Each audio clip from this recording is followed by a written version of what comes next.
भगवान गौतम बुद्ध, सम्राट अशोक, डॉक्टर बाबासाहेब आंबेडकर यांना मी सर्वप्रथम वंदन करतो. ज्यांच्या जयंतीच्या निमित्ताने आज आपण या सभागृहामध्ये एकत्र आलेलो आहोत ते जेम्स प्रिन्सेप यांना देखील अभिवादन करतो. सभागृहामध्ये उपस्थित आदरणीय भंतेजी, ट्रिब्युल्स संस्थेचे प्रमुख आदरणीय Bhosekar sir, Bhosekar madam, advocate साहेब आणि दान पालविका फाउंडेशनचे प्रमुख सुनील खरे आणि सभागृहामध्ये उपस्थित सर्व धम्मबंधू आणि धम्म भगिनींनो, मला एक मनापासून आनंद होतो आहे आणि तुम्हा सर्वांचे मला आभार देखील मानायचे आहे की धम्म ऊर्जेने भारावलेल्या अशा एका उपक्रमामध्ये तुम्ही मला सहभागी करून घेतलेला आहे आणि तुमच्याकडनं मी एक फार मोठी प्रेरणा घेऊन इथून जाणार आहे आणि त्याच मुख्य हेतूने मी इथं आलेलो आहे. बोलावं, मार्गदर्शन करावं, व्याख्यान द्यावं इतका तुमच्यासमोर माझा खरोखरच अधिकार नाही आहे.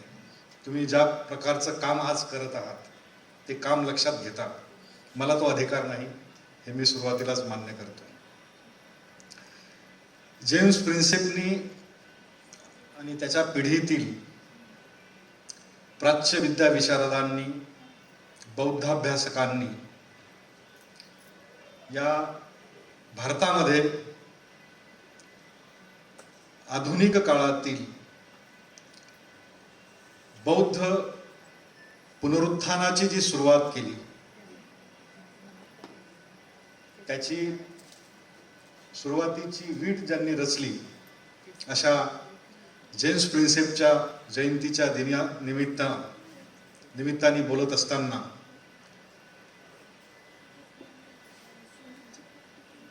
खरोखरच मी स्वतःला गौरवान्वित मानतो आहे. ते यासाठी की जे कार्य जेम्स प्रिन्सेपनी सुरू केलं होतं अतिशय बिकट परिस्थितीमध्ये, ते कार्य पुढं घेऊन जाणारी एक ऊर्जावान पिढी आज आपल्यामध्ये आहे. मी त्यांच्यामध्ये उपस्थित आहे. ही माझ्यासाठी अभिमानाची गोष्ट आहे. कारण तुम्ही जो वसा घेतलेला आहे, जे कार्य हाती घेतलेलं आहे ते तेच कार्य आहे जे तुम्हाला तुमचं नातं जेम्स प्रिन्सेप सोबत जोडण्याचं काम करत आहे. आधुनिक बौद्ध पुनर्जागरणाचं कार्य, बौद्ध पुनरुत्थानाचं कार्य. बौद्ध पुनर्जागरण किंवा पुनरुत्थान मी का म्हणतो आहे त्याचं कारण आहे. ज्या जम्बूद्वीपामध्ये, या भारतभूमीमध्ये बुद्ध धम्माचा उदय झाला, बुद्ध धम्माचा संदेश देणाऱ्या तथागतांचा जन्म झाला या भारतीय उपखंडामध्ये, त्याच भूमीवरून धम्माचा विचार, धम्माची क्रांती आणि तथागत बुद्धांची ऐतिहासिकता पूर्णतः मिटवून टाकण्याची प्रतिक्रांती प्रदीर्घ काळ इथे चाललेली होती.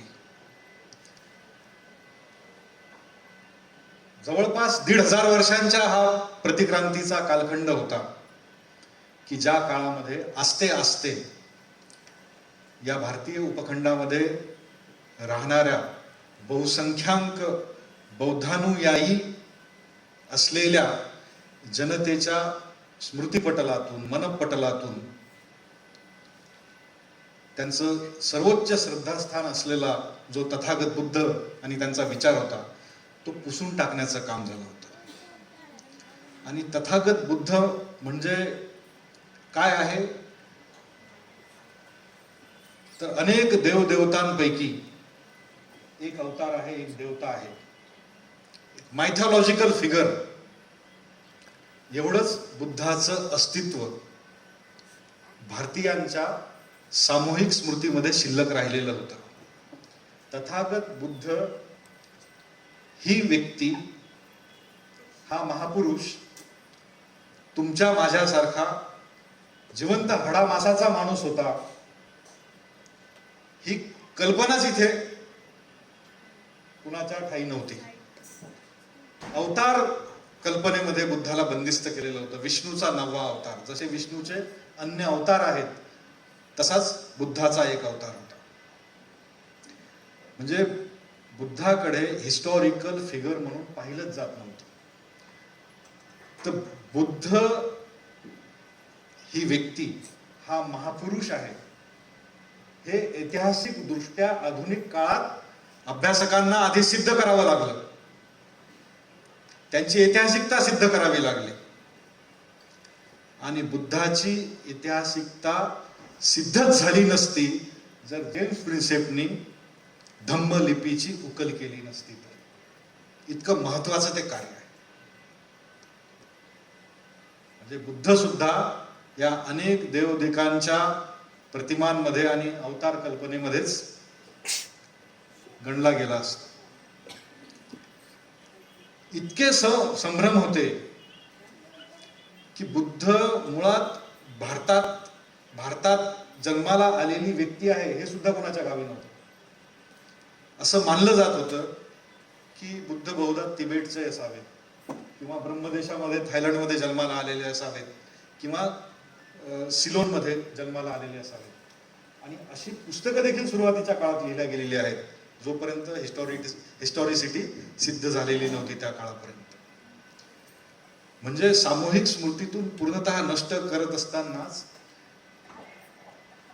इतिहासच गाळून टाकला गेला. पूर्ण इतिहास गाळून टाकला गेला बुद्धाचा. आणि संपूर्ण धम्म आणि धम्म संस्कृतीचा इतिहास पूर्णतः गाडला गेलेला होता. म्हणून मी मुद्दामून सांगत असतो बऱ्याचदा की आपण युरोपामधल्या पुरातत्व शास्त्रज्ञांना जे श्रेय देत असतो, त्यांना फार मोठं श्रेय आहे की एक हिस्टॉरिकल मेथडॉलॉजीच्या चौकटीमध्ये, सायंटिफिक हिस्ट्रीच्या चौकटीमध्ये त्यांनी भारताचा इतिहास उभा केला. आणि हा इतिहास उभा करत असताना इतिहास लेखनाची परंपराच नव्हती. इथं मिथकांची परंपरा होती, पुराणांची परंपरा होती, कवनांची परंपरा होती, बखरींची परंपरा होती. पण ज्याला सायंटिफिक हिस्ट्री म्हटलं जातं अशा प्रकारचं लेखनच इथे उपलब्ध नव्हतं. त्याचा पाया या युरोपियन प्राच्य विद्या विशारदांनी सुरुवातीला रचला, इंडोलॉजिस्टनी. नंतर सायंटिफिक हिस्ट्री म्हणजे काय हे लोकांच्या लक्षात आलं. तर आधुनिक अर्थाने ज्याला शास्त्रीय इतिहास लेखन म्हटलं जातं त्या बाबतीत युरोपियनांचं योगदान हे निर्विवाद आहे. त्यांनी नंतरच्या काळामध्ये जो एक महत्वाचा शोध लावला त्याची खूप चर्चा होत असते की अशीच नामशेष झालेली, गाडल्या गेलेली, विस्मृतीतून लुप्त झालेली एक फार महान अशी संस्कृती, सभ्यता त्यांनी शोधून काढली, ज्याला आपण हडप्पन सिव्हिलायझेशन म्हणतो किंवा सिंधू संस्कृती, हे सर्व परिचित असं नाव आहे. की ती पूर्णतः गाडल्या गेलेली होती. त्या संस्कृतीविषयी, त्या सभ्यतेविषयी कुणाला काहीही कल्पना नव्हती. सर जॉन मार्शल हे आर्किओलॉजिकल सर्वे ऑफ इंडियाचे डायरेक्टर जनरल असताना त्यांच्या मार्गदर्शनाखाली जी उत्खननं झाली या सिंधू नदीच्या परिसरामध्ये, तिच्या उपनद्यांच्या परिसरामध्ये, त्यातून जी अनेक शहरं, गाडलेली शहरं उत्खननातून समोर आली, तेव्हा लक्षात आलं की ही बुद्धपूर्व काळातील आणि वेदपूर्व काळातील अशी एक सभ्यता, संस्कृती होती या परिसरामध्ये नांदत असणारी. ही स्वतंत्र अशी संस्कृती होती. तर अशी लुप्त झालेली, गाडल्या गेलेली एक सभ्यता त्यांनी शोधून काढली, हडप्पा किंवा सिंधू संस्कृती असं त्याला आपण म्हणतो. याचं श्रेय जरूर आपण त्या अभ्यासकांना देत असतो. पण त्या सभ्यतेबरोबरच त्यांनी एका दुसऱ्या सभ्यतेचं देखील उत्खनन केलं, पुरातत्वीय दृष्ट्या देखील, आणि आयडिओलॉजिकल आणि स्कॉलरली एस्केवेशन आपण त्याला म्हणू शकतो. त्या सभ्यतेचं नाव आहे बुद्धिस्ट सिव्हिलायझेशन, बौद्ध सभ्यता. ह्या देशामध्ये कधी काळी संपूर्ण उपखंडाला व्यापणारी आणि त्याही पलीकडे दूर दूरच्या देशांपर्यंत आणि खंडांपर्यंत विस्तार असणारी बुद्धिस्ट सिव्हिलायझेशन इथं अस्तित्वात होती. त्याचं ओरिजिन या ठिकाणी होती. याचा संपूर्ण इतिहास पुसला गेलेला होता.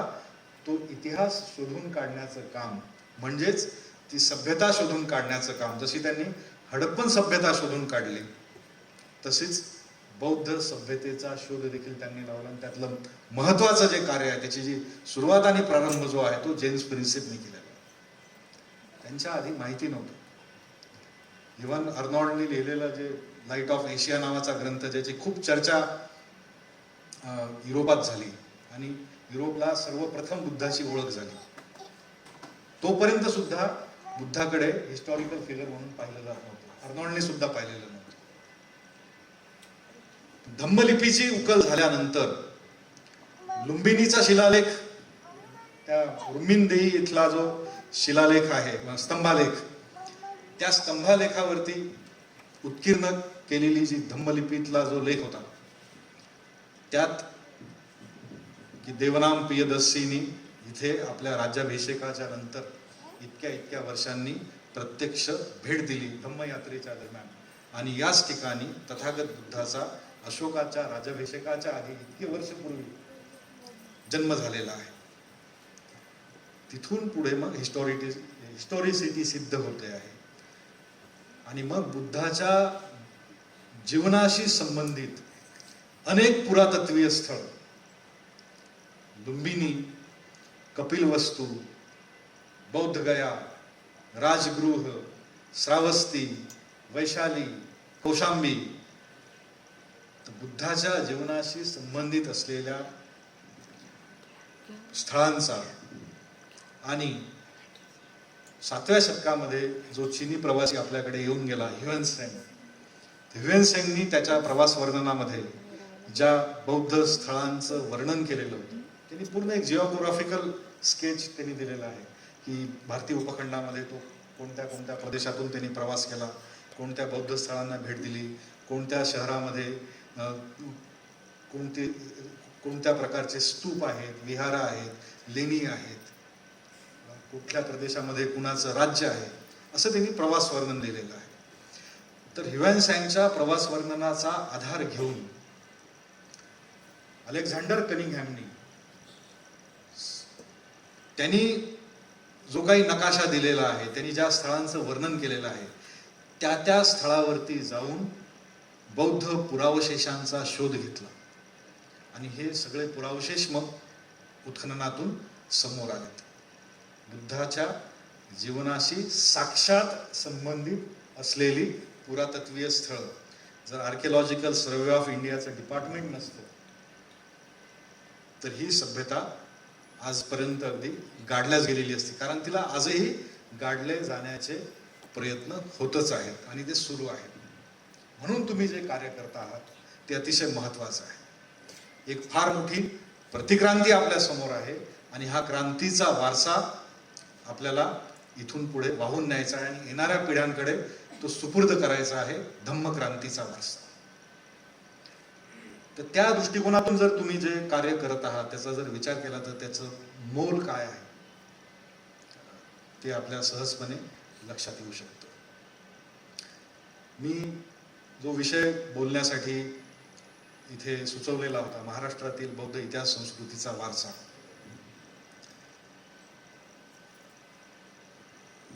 त्या संदर्भात जर विचार करायचा असेल तर आज ज्याला आपण महाराष्ट्र म्हणतो आहोत, तर ही एक पॉलिटिकल एंटायटी म्हणून फार अलीकडची गोष्ट आहे. पण आज ज्याला आपण महाराष्ट्र भूमी म्हणतो आहोत, या भूमीचा आणि बौद्ध धम्माचा संबंध, बुद्धाचा संबंध हा कदाचित बुद्धाच्या हयातीमध्येच आलेला होता असं आपल्याला तत्कालीन बौद्ध साहित्यातील अनेक दाखले देऊन सिद्ध करता येतं की बुद्धाच्या हयातीमध्येच या महाराष्ट्र भूमीचा आणि बुद्ध विचारांचा आणि साक्षात तथागतांचा संपर्क आलेला आहे. तिथपासून तर पुढे बौद्ध धम्म भारतातून लुप्त होतो. बौद्ध धम्माच्या पुनरुत्थानाची पुनर्जागरणाची चळवळ इथे सुरू होते. त्यामध्ये जेम्स प्रिन्सेप आहेत, अलेक्झांडर कनिंगहॅम आहेत, असे अनेक पुरातत्वज्ञ आहेत. बर्नॉफ किंवा अर्नॉल्ड सारखे अनेक इतिहासकार आहेत, किंवा अनागरिक धर्मपाल, धर्मानंद कोसंबी, राहुल सांप्रदाय यांच्यासारखे मिशनरी आहेत. आधुनिक काळामध्ये संपूर्ण भारतीय उपखंडामध्ये आणि उपखंडाच्या बाहेर धम्माचा विचारांचा प्रचार प्रसार करणारे हजारो भिक्खूंचा संघ आहे. आणि तुमच्या माझ्यासारखे धम्माचे अनुयायी उपासक आणि उपासिका आहेत. तर हे आपली जबाबदारी आहे की हा वारसा आणि हे पुनर्जागरण जे आहे, म्हणजे एकदा संपूर्ण सभ्यता संस्कृती पूर्णतः लुप्तप्राय झालेली होती, ती पुन्हा शोधून काढली, पण आता ती पुन्हा लुप्त होणार नाही याची काळजी आपल्याला इथून पुढं घ्यावी लागणार आहे. तर याची सुरुवात जिथे झाली त्याची परमोच्च यशस्सिद्धी ज्याला म्हणता येईल, खऱ्या अर्थाने या बौद्ध पुनरुत्थानाची यशस्सिद्धी कधी झाली तर ती 14 ऑक्टोबर 1956 रोजी या भारतामध्ये लाखोंच्या संख्येने डॉक्टर बाबासाहेब आंबेडकरांच्या नेतृत्वाखाली जेव्हा धम्मचक्र प्रवर्तन झालं, धम्म दीक्षा दिली गेली, तर ती त्या बौद्ध पुनरुत्थानाच्या चळवळीची परमोच्च यशस्सिद्धी होती. तिथून पुढे आपला प्रवास हा आणखी पुढच्या दिशेने होणं अपेक्षित होता आणि बाबासाहेबांनी ती अपेक्षा व्यक्त देखील केलेली होती.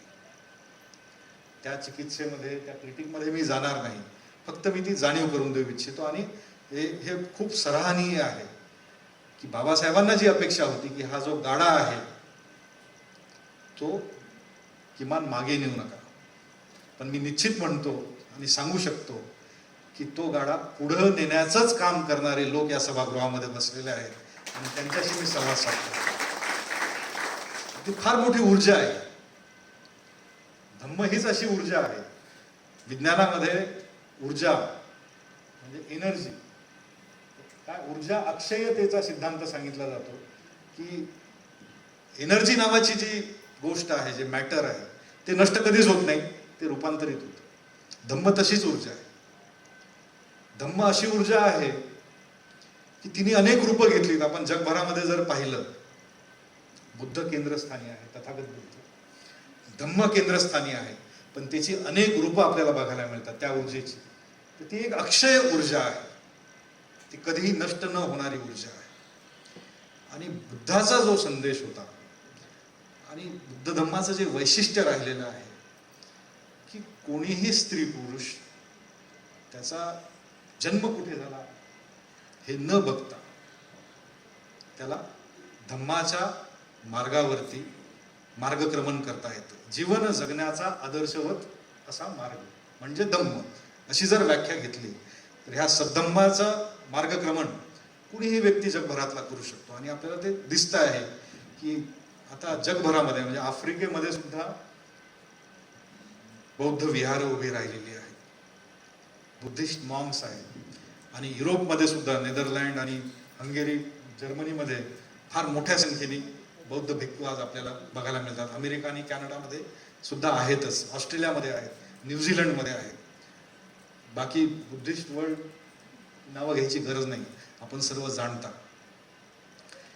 तर त्यामुळं कितीही धम्माचा विचार आणि धम्माचा इतिहास गाडून टाकण्याचा प्रयत्न झाला तरी तो गाडता येणार नाही, हे वारंवार सिद्ध झालेलं आहे. तो भारतात कदाचित गाडण्याचा प्रयत्न झाला, गाडला गेला, पण पुन्हा तो अशा रीतीने उफाळून वर आला की आता तो इथून पुढे कधीच गाडला जाणार नाही. कारण तुमच्यासारखे जेव्हा धम्मानुयायी आहेत तर तो गाडला जाण्याची शक्यता सुतराम नाही आहे. मी मूळ माझ्या विषयाकडे येतो.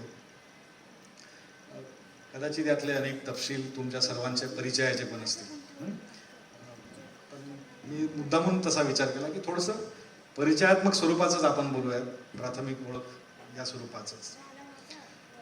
मी जे आधी म्हणालो की खुद्द तथागत गौतम बुद्धांच्या हयातीमध्येच धम्माचा प्रवेश महाराष्ट्रामध्ये झालेला होता.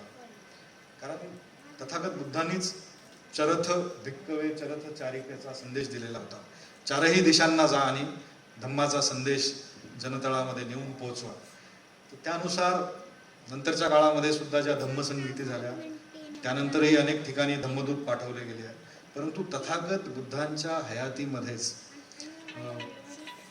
अशा काही बौद्ध साहित्यामध्ये असे काही आपल्याला ऐतिहासिक संदर्भ प्राप्त होतात की बावरीची कथा आहे, ती तुम्ही ऐकली असेल की गोदावरीच्या खोऱ्यामध्ये मुळामध्ये बनारस आणि श्रावस्तीच्या प्रदेशातून या गोदावरीच्या प्रदेशामध्ये येऊन निवास करणारा बावरी नावाचा एक ब्राह्मण होता.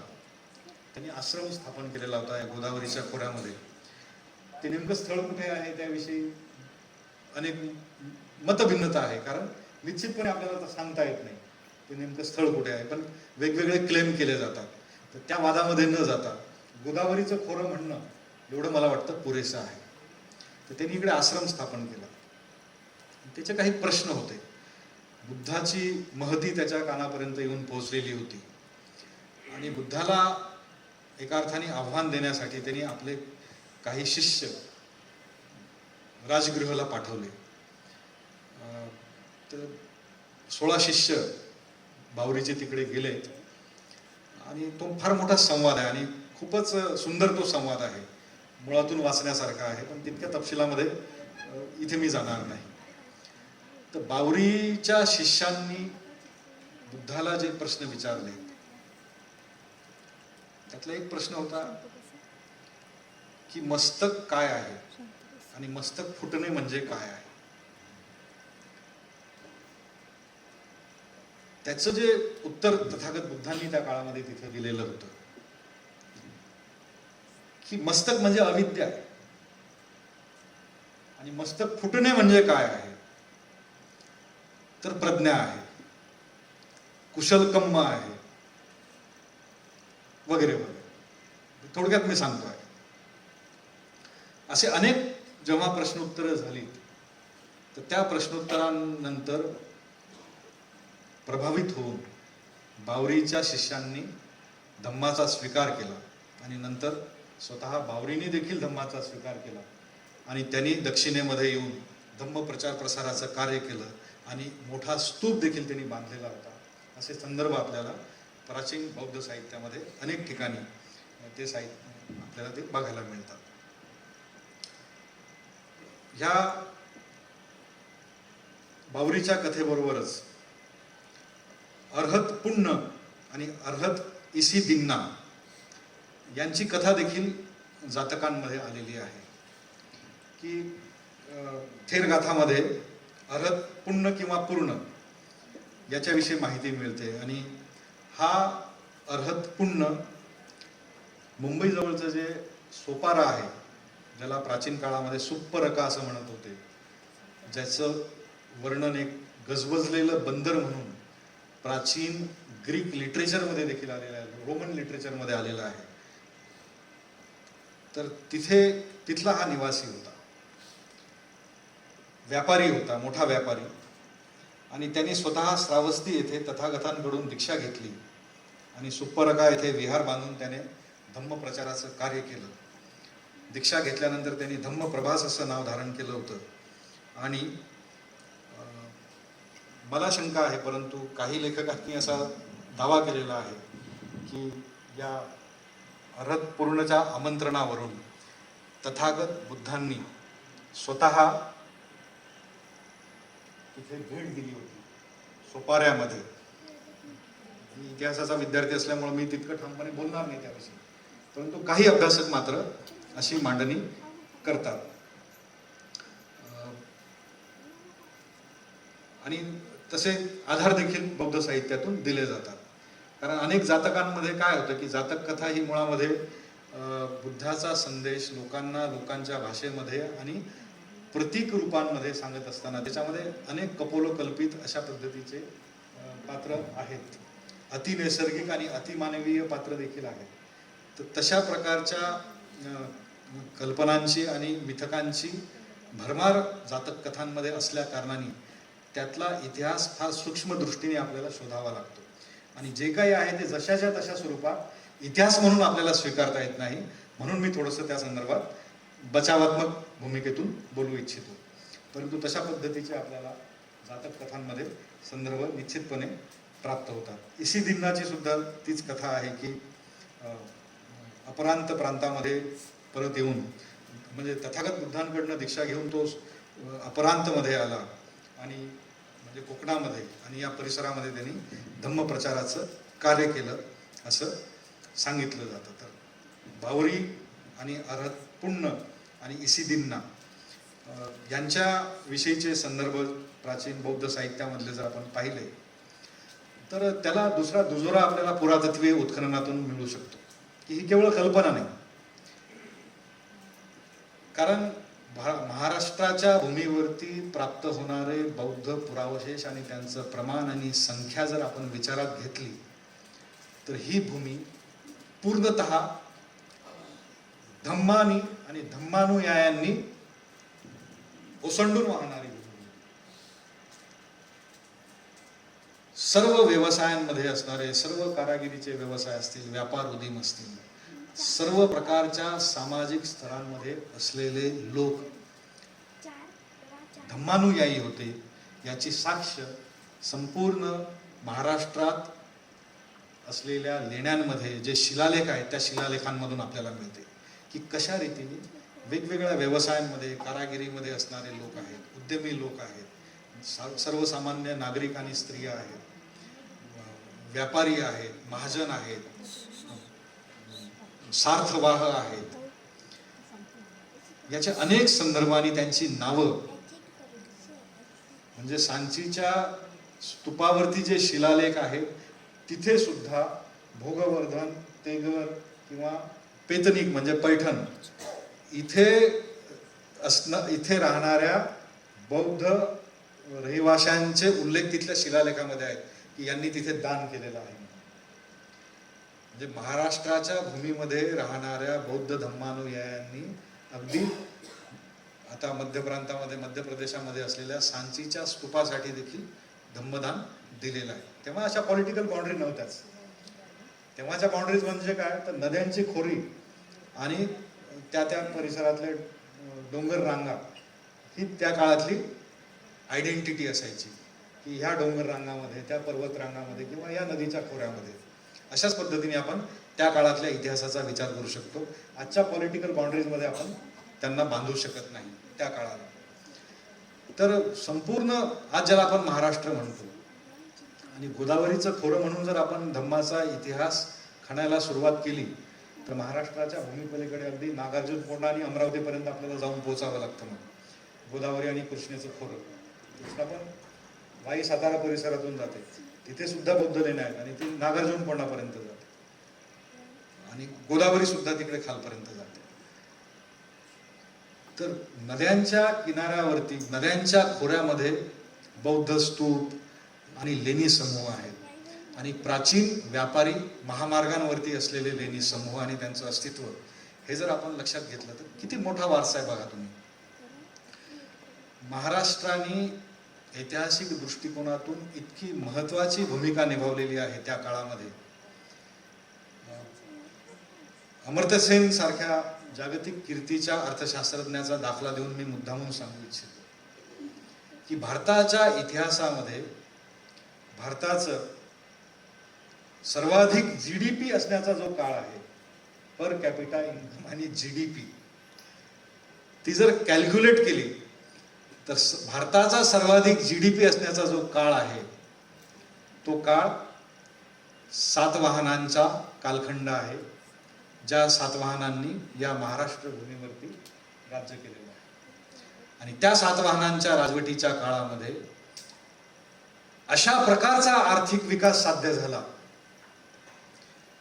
की भारताची इकॉनॉमी, जबाबदारीने बोलतोय मी, भारताची इकॉनॉमी ही जगातली सर्वात शक्तिशाली अर्थव्यवस्था होती. सर्वात शक्तिशाली डॉमिनंट इकॉनॉमी होता भारत त्या काळामध्ये. आणि त्याची साक्ष आपल्याला रोमन लिटरेचरमध्ये मिळते.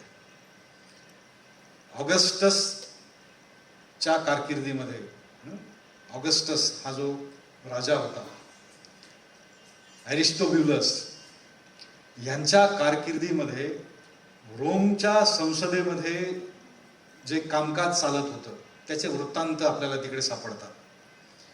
आणि त्या वृत्तांतामध्ये, रोमन संसदेच्या कार्यवृत्तांतामध्ये असा उल्लेख आहे की रोमच्या संसदेमध्ये एक असा ठराव पास झाला की भारताशी असलेला आणि होणारा आपला जो व्यापार आहे त्या व्यापारामुळं रोमची अर्थव्यवस्था, आता रोमन साम्राज्याची महती तुम्हाला सांगायची गरज नाही, पण असा उल्लेख आलेला आहे की रोमची अर्थव्यवस्था भारताची गुलाम बनते आहे, म्हणून भारतामधून आयात होणाऱ्या मालावरती प्रतिबंध घाला, आपली इकॉनॉमी वाचवा. म्हणजे इतकी धसकी त्यांनी इंडियन इकॉनॉमीची त्या काळामध्ये घेतलेली आहे. हे कसं काय शक्य झालं आणि नंतर ती इकॉनॉमी कुठे गेली, ह्याचा जर आपण थोडासा हिस्टॉरिकल पॉइंट ऑफ व्ह्यूनी विचार केला तर तुमच्या लक्षात येईल याच्या मागची कारणं काय आहे. त्याच्या मागलं महत्वाचं कारण आहे ते म्हणजे धम्म क्रांतीची प्रेरणा. मी कुठल्याही अभिनिवेशातून हे बोलत नाहीये, मी हे हिस्टॉरिकली आणि त्या चौकटीमध्ये राहूनच हे सांगू इच्छितो आणि बोलू इच्छितो की काय धम्मक्रांतीची प्रेरणा. वर्णव्यवस्थेचं प्रस्थ असतानाच्या काळामध्ये, स्पृश्यास्पृश्यतेचं प्रस्थ असतानाच्या काळामध्ये, समुद्र उल्लंघनास बंदी असण्याच्या काळामध्ये दूर देशाशी होणारा व्यापार शक्य आहे का? आहे का शक्य? कारण त्या काळामध्ये प्रचंड मोठ्या संख्येने व्यापाऱ्यांचे तांडे उत्तर पथ आणि दक्षिणापथ आणि उत्तर पथामधून जाणारे महामार्ग, आताचा जो ग्रँड ट्रंक रोड आहे, जीटी रोड ज्याला आज म्हटलं जातं, की जो पूर्वी लाहोर पेशावर पासून तर ढाक्यापर्यंत होता, नंतर तो आता अमृतसर पासून कलकत्त्यापर्यंत सांगितला जात होता, आता त्याचे तुकडे पाडलेले आहेत. हा ग्रँड ट्रंक रोड त्याची पायाभरणी कोणी केलेली आहे? तर सम्राट अशोकाने केलेली आहे. ग्रँड ट्रंक रोड ज्याला म्हटलं जातं, हा ग्रँड ट्रंक रोड पुढे सिल्क ट्रेड रूटला जाऊन मिळायचा.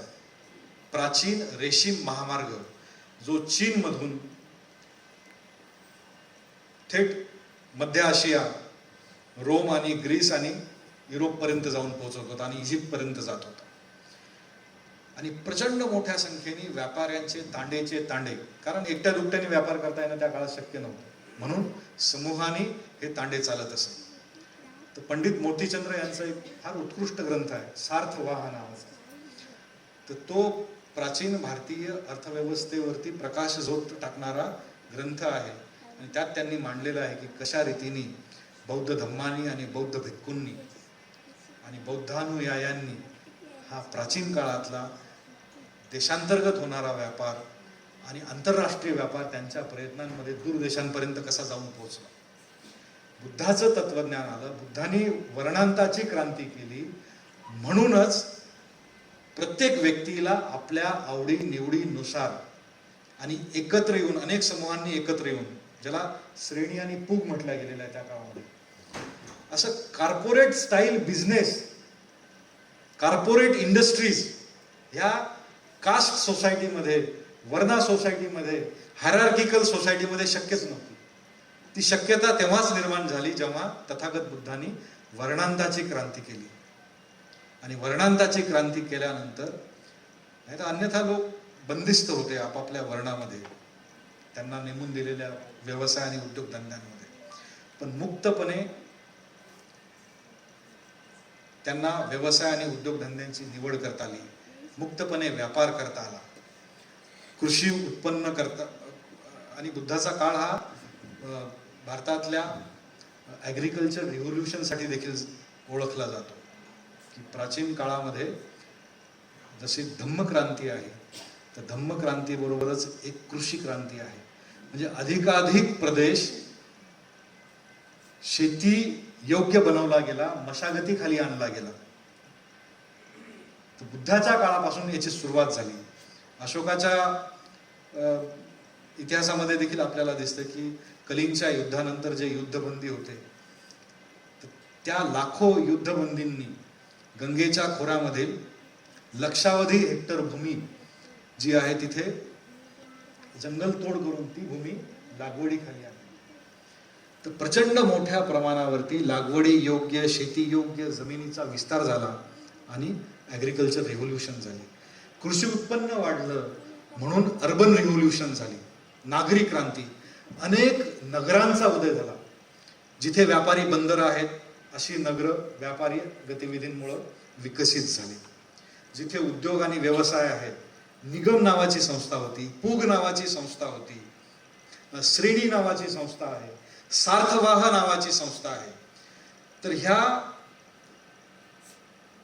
ज्या इन्स्टिट्यूशन्स होत्या, सोशिओ इकॉनॉमिक इन्स्टिट्यूशन्स, तर ह्या वर्ण आणि जाती बाह्य अशा पद्धतीच्या इन्स्टिट्यूशन्स त्या काळात आकारास आल्या.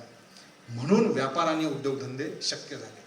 कल्पना करा की सम्राट अशोकाने उत्तरेकडून दक्षिणेकडे येणारा जो दक्षिणापथ महामार्ग आहे, उत्तरापथ आहे, ग्रँड ट्रंक रोड असेल, तर या महामार्गांवरती तुम्हाला कल्पना आहे, शिलालेखांमध्ये त्यांनी लिहिलेलं आहे की त्यांनी दिवाबत्तीची व्यवस्था केलेली आहे, वृक्षारोपण केलेलं आहे, अन्न छत्रालये खुली केलेली आहे, विश्रामगृह उभी केलेली आहेत. कशासाठी? कुणासाठी? धम्मप्रचारक होते, परंतु मोठ्या प्रमाणावर हे जे व्यापारी तांडे इथून फिरत होते, तर त्यांच्यासाठी निवास, त्यांच्यासाठी सुरक्षा, त्यांच्यासाठी पेयजल व्यवस्था, त्यांच्यासाठी अन्नाची व्यवस्था, ह्यासाठी ह्या लेण्या आणि हे विश्रामगृह, हे महामार्ग, अन्न छत्रालय आणि भव्य असे तलाव अशोकाच्या काळामध्ये उभे राहिलेले आहेत. म्हणजे व्यापारी गतिविधी आणि धम्मप्रचाराची ही सांस्कृतिक गतिविधी हातात हात मिसळून ही त्या काळामध्ये चाललेली होती. व्यापाराचं पाठबळ होतं, म्हणजे व्यापारी गतिविधीमध्ये असलेले जे लोक असत, आर्थिकदृष्ट्या सक्षम असलेले जे लोक होते, त्यांचंही धम्माला पाठबळ होतं. राजाश्रय देखील होता आणि लोकाश्रय देखील होता. लोकाश्रय कशामुळे मिळाला? कारण कुठल्याही श्रमिक, कष्टकरी, सर्वसामान्य लोकांना सुद्धा मानवी प्रतिष्ठेची हमी देऊ शकणारा धम्माचा विचार आला. तू कुठे जन्माला आला, कोणत्या वर्णामध्ये जन्माला आलेला आहे, त्याच्यावरून तुझी प्रतिष्ठा ठरणार नाही. तर तुझं कर्म काय आहे? तू जर कुशल कर्म करणार असशील तर तू धम्माचा अनुयायी आहेस, तू बुद्ध आहेस. आणि त्याला ती प्रतिष्ठा मिळायला लागली. म्हणजे धम्मानी आणलेलं हे जे खुलेपण होतं, धम्मक्रांती यालाच म्हणतात. आणि वर्णांताची क्रांती देखील यालाच म्हणतात की वर्णाच्या चौकटीमधून लोक मुक्त झाले, स्त्रिया मुक्त झाले, पुरुष मुक्त झाले आणि ते आपल्या आवडी निवडीचा व्यवसाय, उद्योग करायला लागले. आणि असं धाडस देखील ते करायला लागले. वर्ण आणि जाती व्यवस्था मानणाऱ्या आणि अस्पृश्यता मानणाऱ्या लोकांचा विचार करा तुम्ही, की काही महिन्यांचा प्रवास करायचा आहे आणि रात्रीला कुठेतरी मुक्काम करायचा आहे, तिथे जेवण करायचं आहे, तिथे तुम्हाला निवारा आणि झोपायचं आहे. मग वेगवेगळ्या जातीचे लोक, वेगवेगळ्या वर्णाचे लोक एकत्र जेवू शकणार का? एकत्र राहू शकणार का? एकत्र प्रवास करू शकणार का? मग ते व्यापार तरी कसा करणार? दूरदेशापर्यंत होणारा व्यापार कसा काय शक्य होणार? शक्यच नव्हता. म्हणून धम्मक्रांतीचं पाठबळ होतं. त्या कारणाने व्यापार, उद्योग आणि अर्थव्यवस्था जी आहे तिचा विस्तार शक्य झाला आणि भारत हा एक आंतरराष्ट्रीय पातळीवरची एक शक्तिशाली अर्थव्यवस्था म्हणून त्या काळामध्ये आकारास आला. हा इतिहास मी तुम्हाला यासाठी सांगितला की या बाबतीत सर्वात मोठं योगदान कुणाचं असेल तर ते महाराष्ट्र भूमीचं आहे. सर्वात मोठं योगदान. इथे असणारी जी अनेक बंदरं आहेत संपूर्ण कोकण किनाऱ्यावर, त्या काळामधली जी चौल बंदर आहे, हे सोपारा बंदर आहे, सुरत आहे, भडूकच्चा आहे, ही बंदरं आणि तिथून येणारे व्यापारी महामार्ग ह्या त्रिरश्मी लेण्यांपासून जात असत. नाणेघाटांमधून ते मार्ग जात असत. जुन्नरची लेणी आहे, खाली तळ कोकणामधून येणारे महामार्ग वाई आणि सातारा आणि कोल्हापूरच्या परिसरामध्ये असलेले तुम्हाला पुरावशेष माहिती आहे. तिथे पण स्तूप आहेत, लेणी समुदाय आहे. दक्षिणापथीचा जो मार्ग होता की अवंती आणि उज्जैनीच्या प्रदेशामधून तो पेतनिक म्हणजे प्रतिष्ठान म्हणजे आताचं पैठण आणि त्याच्या खाली तेगर म्हणजे तेर जिथे स्तूप आहे. त्याच्या आणखी खाली गेलो आपण तर जिथे पहिल्यांदाच आपल्याला आता सम्राट अशोकाची मूर्ती शिलालेखासह अशोकाच्या नावासह उपलब्ध झालेली आहे सन्नत्ती या ठिकाणी, गुलबर्गा डिस्ट्रिक्ट मला वाटतं सर का. तेरच्या खाली आपण जर गेलो तर गुलबर्गा डिस्ट्रिक्ट आहे आणि तिथे मागच्या 10 वर्षांमध्ये जे उत्खनन झालेलं आहे सन्नत्ती या ठिकाणी, आणखी त्या छोट्या गावाचं नाव काय, हळदी गाव आहे, तिथे जो स्तूप आढळलेला आहे तिथल्या पुरावशेषांमध्ये सम्राट अशोकाची मूर्ती आढळली की जिथे देवनाम पियदस्सी अशोक असं उत्कीर्ण केलेलं आहे की हा अशोक आहे. आणि त्याच्या आधारे लक्षात आले की अरे भारूचच्या स्तूपावरती देखील अशोकाची मूर्ती आहे आणि सांचीच्या स्तूपावर देखील अशोकाची प्रतिमा अंकित आहे. त्याच्यावरून ते नंतर लक्षात आलं कारण तिथे तो शिलालेख नव्हता. म्हणजे इतक्या महत्वाच्या गतिविधी त्या काळामध्ये या महाराष्ट्र भूमीमध्ये घडत होत्या. आर्थिक गतिविधी होत्या आणि धम्मप्रचाराच्या प्रसाराच्या बाबतीत देखील या गतिविधी होत्या. याचे असे अनेक पुरातत्वीय पुरावे आपल्याला या पुरावशेषांवरून लक्षात येतात. विनय पिटकामध्ये चुलवग्गामध्ये आलेली जी माहिती आहे त्यानुसार इसवी सन पूर्व 4थ्या शतकामध्ये वैशाली या ठिकाणी भरवण्यात आलेली जी दुसरी धम्मसंगीती होती, धम्म परिषद, त्या धम्म परिषदेतून विविध दिशांनी जे अर्हत आणि जे भिक्खूंना धम्मदूत म्हणून पाठवलं गेलं. तर अशी नोंद आहे की त्या धम्म परिषदेनंतर सुद्धा इकडे दक्षिणेकडे महाराष्ट्राच्या भूमीकडे अनेक धम्मदूत पाठवले गेले होते आणि त्या धम्म परिषदेला दक्षिणापथ आणि अवंतीच्या प्रदेशातून 88 अर्हत वैशालीच्या धम्म परिषदेमध्ये उपस्थित होते. म्हणजे वैशालीला जी धम्म परिषद आयोजित केलेली होती त्या परिषदेला या गोदावरी खोऱ्यातून आणि अवंतीच्या प्रदेशातून 88 लोक उपस्थित होते अशी नोंद विनय पिटकामध्ये आहे. तिसरी धम्मसंगीती अशोकाच्या राज्याभिषेकाच्या नंतर 17 वर्षांनी जी झाली तर मोगली पुत्त तिस्त यांच्या नेतृत्वाखाली मार्गदर्शनाखाली तर त्या धम्म परिषदेनंतर सुद्धा धम्म प्रचारासाठी निरनिराळ्या देशांमध्ये जे धर्मोपदेशक पाठवले गेले. तर महावंश या ग्रंथामध्ये जी माहिती मिळते आपल्याला त्या धम्म परिषदेची त्यात जी नोंद आलेली आहे महारठ्ठ महाधम्म रक्षित थेर नामक महारक्षित थेर तू योन लोक पेसई. उच्चार जर चुकीचा असेल तर मी माफी मागतो.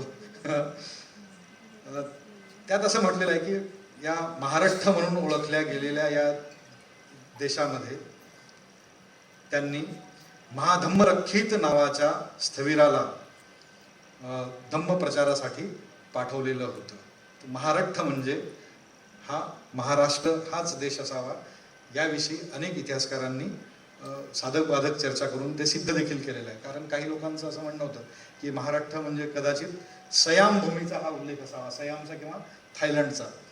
पण अनेक पुरातत्व शास्त्रज्ञांनी आणि अभ्यासकांनी शेवटी ह्या निष्कर्षावरती आले की महाराष्ट्र म्हणजे या महाराष्ट्र भूमीचाच उल्लेख आहे. कारण अनेक शिलालेखांमध्ये देखील त्याचे आपल्याला क्रॉस रेफरन्सेस मिळतात. दुसरा एक महत्त्वाचा संदर्भ आहे तो म्हणजे ज्या सोपाऱ्याचा मी उल्लेख केलेला होता. सोपाऱ्याविषयी असं म्हटलं जातं की ती कदाचित अवंतीप्रमाणेच म्हणजे उज्जैनीप्रमाणेच सम्राट अशोकाची एक प्रांतिक राजधानी असावी. 1882 साली जेव्हा भगवानलाल इंद्राजी या महान अशा पुरातत्व शास्त्रज्ञांनी सोपाऱ्याच्या स्तूपाचं उत्खनन केलं, तेव्हा त्या स्तूपाला काय म्हटलं जात होतं, जसं इथं त्रिरश्मी बौद्ध लेण्यांना पांडवलेणी म्हटलं जातं, तिथं त्याला म्हटलं जात होतं बुरुड किल्ला, बुरुड राजाचा किल्ला. तो स्तूप होता, भव्य स्तूप होता. पण आपण सर्वच बौद्ध स्थळांची नावं जर पाहिली तर त्याचा असा स्थानिक पातळीवरती भयंकर विकृतीकरणही झालेला आहे आणि अपभ्रंशी झालेला आहे. सारनाथचा जो धम्यक स्तूप आहे त्याला तेल्याचा घाणा वगैरे काहीतरी म्हटलं जात होतं. म्हणजे इतिहास पुसून टाकण्याचे हे सगळे प्रयत्न होते. तर सोपाऱ्याच्या स्तूपामध्ये भगवानलाल इंद्राजींनी जे उत्खनन केलेलं होतं त्या ठिकाणी एक भंतेजींकडे जे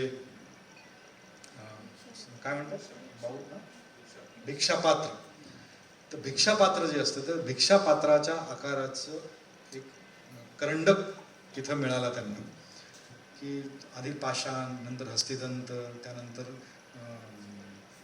चांदी, आणि त्याच्या आतमध्ये असं करून शेवटी तिथे एक भिक्षापात्राचा एक तुकडा, जो मुळात तथागत बुद्धाचं भिक्षापात्र असावं असं काही पुरातत्व शास्त्रज्ञांचं म्हणणं आहे.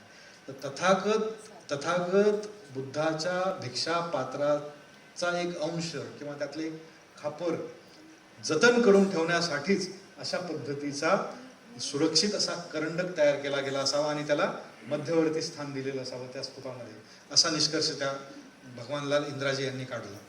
आणि अनेकांनी त्याला दुजोरा दिला. मग म्हणजे तथागत बुद्धांनी त्यांच्या हयातीमध्ये जे भिक्षापात्र वापरलेलं आहे त्या भिक्षापात्राचा एक अंश असलेला स्तूप या महाराष्ट्र भूमीमध्ये होता, सोपारा या ठिकाणी होता. याची बऱ्याच जणांना कल्पना नसते. आपल्याला श्रीलंकेमध्ये कॅन्डीचं महात्म्य आपल्याला माहिती असतं, तितकाच बुद्धाच्या जवळचा असलेला अंश महाराष्ट्र भूमीवरती देखील या सोपाऱ्यामध्ये होता, याची मात्र बऱ्याच वेळा आपल्याला कल्पना नसते. तर हे असे जर आपण तपशील शोधण्याचे प्रयत्न केले, प्राचीन काळाचे अनेक तपशील सांगता येतील. लेण्यांमधल्या शिलालेखांची चर्चा करता येईल, त्या शिलालेखांमध्ये असलेल्या नावांची चर्चा करता येईल, आणि त्यावरून आपण सहजपणे सांगू शकतो की किती घट्टपणे अगदी रक्ताच्या आणि वंशाच्या नात्याने, विचारांच्या नात्याने आपण या प्राचीन बौद्ध वारशाशी जोडले गेलेलो आहोत, हे आपल्याला सहजपणे लक्षात येईल. उदाहरण म्हणून सांगतो की आपल्याला सर्वांना कल्पना आहे, आज सकाळी पण माझी भोसेकर सरांसोबत चर्चा झाली भीमा कोरेगाव विषयी, की भीमा कोरेगावच्या स्तंभावरती त्या महार फलटणीतील ज्या शूरवीरांची नावं कोरलेली आहेत, तर त्या नावांमध्ये प्रत्येकाच्या नावासोबत एक उपपद आलेलं आहे, नाक नावाचं, सिद्धनाक, रामनाक वगैरे वगैरे. हा स्तंभ कधीचा आहे? हा अर्थातच 1818-19-20 नंतरचा, म्हणजे अगदी 19व्या शतकातला, म्हणजे अलीकडचा स्तंभ आहे. परंतु कान्हेरीच्या लेण्यांमध्ये डॉक्टर आलतेकरांनी ज्याचं वाचन केलेलं होतं,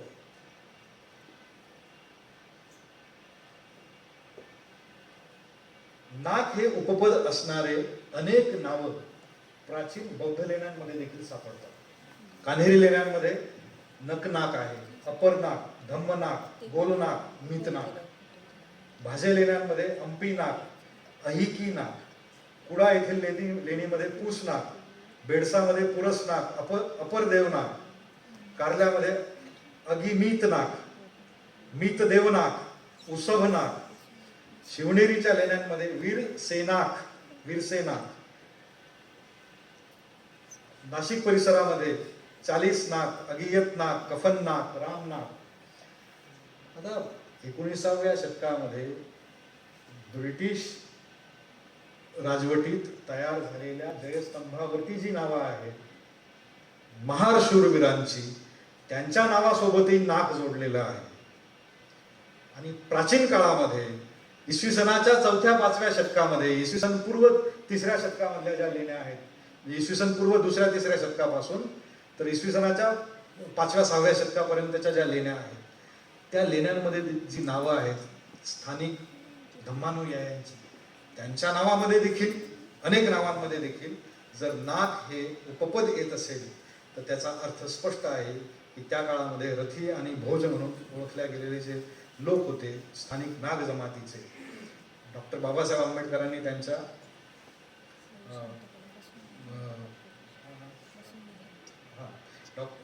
त्यांचा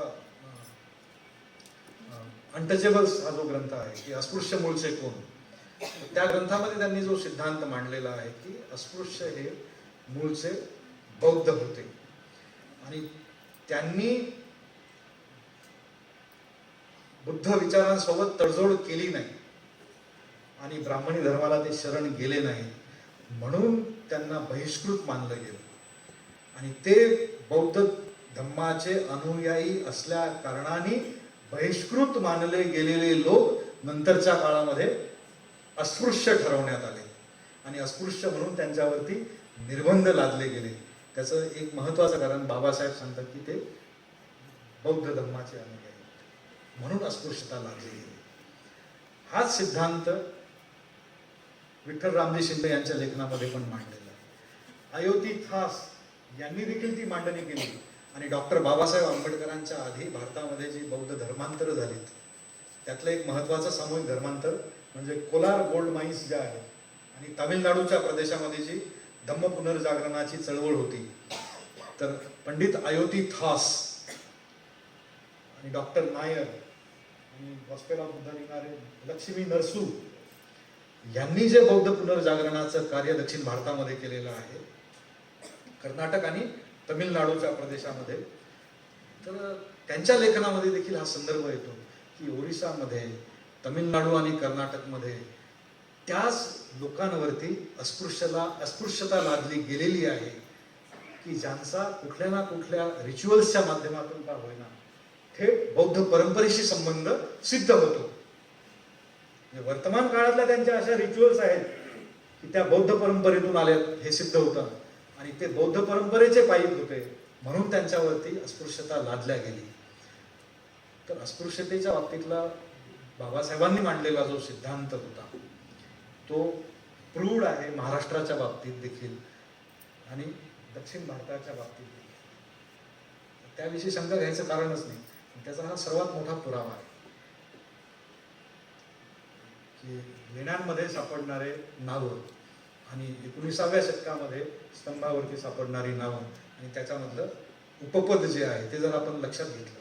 पुन्हा एक महत्त्वाचा संदर्भ देतो मी जैन साहित्यामधला. 15व्या शतकामध्ये जैन आचार्य गुणकीर्ती यांनी लिहिलेला एक ग्रंथ आहे मधर्मा मृतफ. या ग्रंथाचा संदर्भ आपल्याला असा सांगतो की त्यामध्ये बौद्ध धम्माचा आणि महाराष्ट्रामधील पूर्वाश्रमीच्या अस्पृश्य मानल्या गेलेल्या लोकांचा किती जवळचा ऐतिहासिक संबंध आहे ते 15व्या शतकातल्या जैन ग्रंथांवरून आपल्या लक्षात येतं. या ग्रंथामध्ये गुणकीर्तीनी बौद्ध दर्शन पाखंडावरती आपलं मत व्यक्त केलेलं आहे. बौद्ध धम्माला पाखंड म्हटलं जात होतं, पाखंड आणि पाखंड म्हणूनच त्या सर्व दर्शन संग्रहामध्ये चर्चा केलेली आहे धम्माची आणि या जैन साहित्यामध्ये पण ती चर्चा. तर या गुणकीर्तीनी असं सांगितलं की हे जे बौद्ध दर्शन पाखंड आहे या पाखंडाचे अनुयायी असणाऱ्या लोकांचा नामोल्लेख करत असताना त्यातल्या काही नावांचा त्यांनी जो उल्लेख केलेला आहे ती नावं जशाच्या तशा स्वरूपामध्ये आजही महाराष्ट्रात आणि विशेषतः नागभूमी म्हणून ओळखल्या गेलेल्या विदर्भाच्या प्रदेशामध्ये आपल्याला दिसतं की अनेक कुटुंबांची आडनावं याचा उल्लेख बौद्ध धर्मीय म्हणून 15व्या शतकामधल्या या जैन ग्रंथामध्ये आलेला आहे. काय म्हटलेलं आहे त्या बौद्ध दर्शन पाखंड.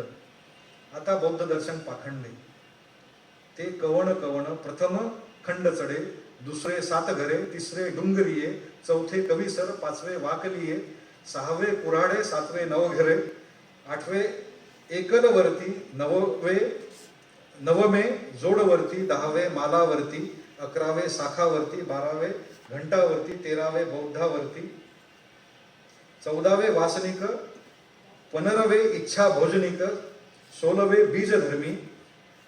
आता याची उकल केल्यानंतर खंड चढे म्हणजे खंडसरे आणि खंडारे ही आडनावं तिकडे आहे. सातघरे आडनाव आहे. डोंगरीये म्हणजे डोंगरे आडनाव आहे. कविसर, कवीश्वर ही आडनाव आहे. वाकलीये म्हणजे वाकळे, वागळे. कुऱ्हाडे, कराडे ही नावं आहेत. नवघरे, वासनिक, इच्छा भोजनिक.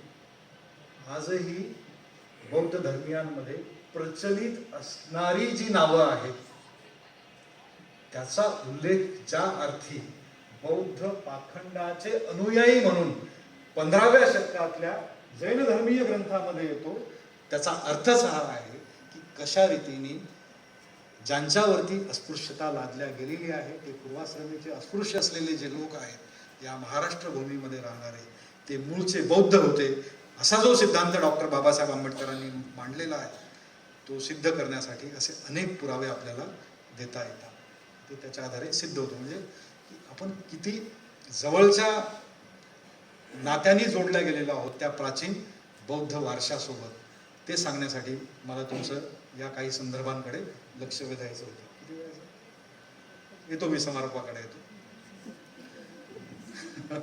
फार उशीर झाला असेल, मला कल्पना फार उशीर झाला, आवडतो मी. मध्ययुगीन काळामध्ये इथे जी वारकरी संतांची चळवळ राहिलेली आहे, म्हणजे दरम्यानच्या काळामध्ये बौद्ध धर्म लुप्त झाला, त्याची काय कारणं होती, प्रतिक्रांतीचं आक्रमण, त्यात झालेली हिंसा, त्याचा इतिहास पुन्हा सांगण्याची आवश्यकता नाही. तुम्ही सजग आहात आणि तुमचं वाचन देखील आहे याची मला कल्पना आहे. पण मध्ययुगीन काळामध्ये महाराष्ट्रात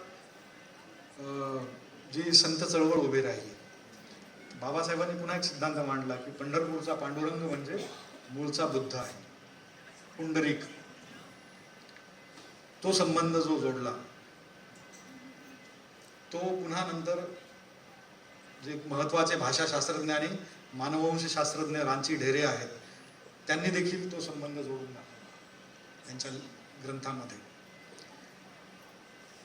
आणि असे अनेक बौद्ध स्थळं जी आहेत ती स्थानिक लोकदेवतांमध्ये रूपांतरित झालेली आहेत देशभरामध्ये. तर या भूमीवरती राहणाऱ्या बहुसंख्य लोकांच्या हृदयामध्ये जो बुद्ध होता तोच बुद्ध नंतरच्या काळामध्ये पुंडलिकाच्या आणि विठ्ठलाच्या रूपामध्ये वेगळं रूप धारण करून इथल्या जनमानसामध्ये श्रद्धास्थान बनून राहिलेलं आहे, हे आपल्याला बघायला मिळतं. त्या बाबतीत अनेक म्हणजे संशोधन बरंचसं पुढे सुद्धा गेलेलं आहे. आणि संत एकनाथाच्या लेखनामध्ये, भारुडांमध्ये, रचनांमध्ये, संत तुकारामांच्या रचनामध्ये आपल्याला अनेक ठिकाणी तथागत बुद्धाचे उल्लेख सापडतात. आणि त्यातल्या त्यात महत्त्वाची विशेष गोष्ट म्हणजे तुकारामाची जी एक शिष्या होती, तुकारामांनी फार मोठं बंड केलं त्या काळामध्ये. खरं म्हणजे की शूद्र म्हणवल्या गेलेल्या संत तुकारामांनी एका ब्राह्मण कन्येला आपले शिष्या बनवलं, संत बहिणाबाई. आणि त्या संत बहिणाबाई यांनी जे एक मोलाचं कार्य केलेलं आहे की वर्णांताच्या क्रांतीबरोबरच स्त्रियांच्या मुक्तीची क्रांती ज्या धम्माने केलेली होती, बुद्ध विचारांनी केलेली होती, तर तो वारसा तिने अंगीकृत केला. आणि प्राचीन काळामधील बौद्ध परंपरेमधील वज्रसूची नामक जो एक ग्रंथ आहे त्या ग्रंथाचं, संस्कृत बौद्ध ग्रंथ आहे तो, त्या संस्कृत बौद्ध ग्रंथाचं संत बहिणाबाईंनी भाषांतर केलं. म्हणजे एक ब्राह्मण कन्या ती एका शूद्र म्हणवल्या गेलेल्या संत तुकारामाला आपला गुरु मानते आणि ती पाखंड म्हणवल्या गेलेल्या बौद्ध परंपरेमधील एका धम्मग्रंथाचं, वज्रसूचीचं भाषांतर करते. की ज्या वज्रसूचीचा सारांश काय आहे तर जाती व्यवस्थेच्या विरोधातले विचार आणि युक्तिवाद त्या ग्रंथामध्ये मांडलेले आहे. की वर्ण आणि जाती व्यवस्था ही कशी अशास्त्रीय आहे, ती धर्ममान्य नाही आणि ती किती वाईट आहे तर माणूस हा जन्मानी नव्हे तर त्याच्या कर्मानी श्रेष्ठ असतो, अशा प्रकारची मांडणी करणारा आणि वर्ण जाती व्यवस्थेचं खंडन करणाऱ्या वज्रसूची नामक ग्रंथाचं भाषांतर इथल्या संत चळवळीमधील एक महत्त्वाच्या स्त्री संत ज्या होत्या, संत बहिणाबाई, त्यांनी तो अनुवाद केलेला आहे. म्हणजे बौद्ध धर्म भारतीय उपखंडातून लुप्त झाल्यानंतर सुद्धा कोणत्या ना कोणत्या रूपामध्ये इथे तो आंतरिक रूपामध्ये वाहत होता आणि तो वारसा इथे अक्षुण्यपणे अखंडितपणे वाहत आलेला आहे, याची साक्ष आपल्याला संत बहिणाबाईंच्या त्या ग्रंथावरून मिळते. नंतरच्या काळामध्ये त्याच वज्रसूचीचं भाषांतर पुन्हा नव्याने सत्यशोधक चळवळीमधील महात्मा फुल्यांचे अनुयायी तुकाराम तात्या पडवळ यांनी केलं. महात्मा फुल्यांच्या लेखनामध्ये बुद्धाचे संदर्भ येतात. सत्यशोधक ब्राह्मणेतर चळवळ, की जी जाती विरोधी चळवळ होती, जाती अंताची चळवळ होती, तो वारसा फुल्यांची चळवळीमध्ये अडॉप्ट केला गेला. तिकडे बौद्ध पुनर्जागरणाची चळवळ सुरू झालेली होती आणि त्यातून विचारांचं ग्रहण करून इथे सत्यशोधक चळवळ जी आहे, तुकाराम तात्या पडवळांनी 1865च्या सुमारास त्यांनी ते अनुवाद केलेला आहे वज्रसूचीचा. मराठीमध्ये त्यावरती भाष्य करणारा ग्रंथ त्यांनी लिहिलेला आहे. त्या ग्रंथाचं नाव आहे जातीभेद विवेक सार. तुकाराम तात्या पडवळ जे सत्यशोधक चळवळीशी फुल्यांशी संबंधित होते. त्यानंतर महाराष्ट्र भूमीमध्ये गोडबोलेंचा एक ग्रंथ आहे, परंतु तो ग्रंथ म्हणजे अर्नाळच्या लाईट ऑफ एशियाचे संक्षिप्त स्वरूपातला मराठी अनुवाद होता. महत्वाचा जो बुद्धचरित्र पहिल्यांदा लिहिलं ते सुद्धा सत्यशोधक चळवळीशी संबंधित असणारे कृष्णराव अर्जुन केळुस्कर गुरुजींनी लिहिलं, की जे चरित्र भगवान बुद्धाचं चरित्र केळुस्कर गुरुजींनी स्वतः डॉक्टर बाबासाहेब आंबेडकरांना भेट दिलं होतं 10वीची परीक्षा उत्तीर्ण झाल्यानंतर. आणि तिथून बाबासाहेबांनी प्रेरणा घेतली ती पुढं आपल्याला दिसतं.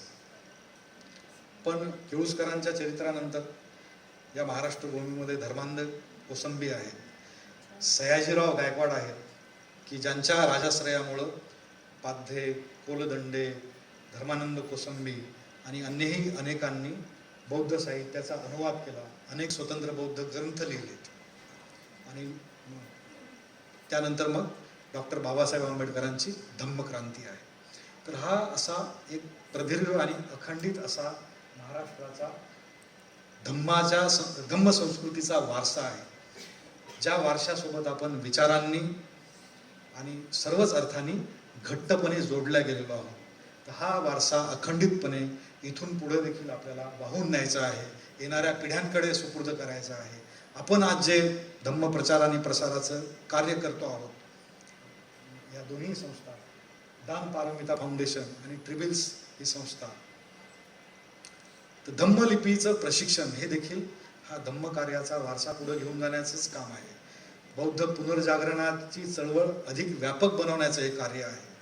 हे तुमचं कार्य जे आहे ते विश्वव्यापी बनव अशी सद्भावना मी प्रकट करतो आणि माझे 2 शब्द या ठिकाणी थांबवतो.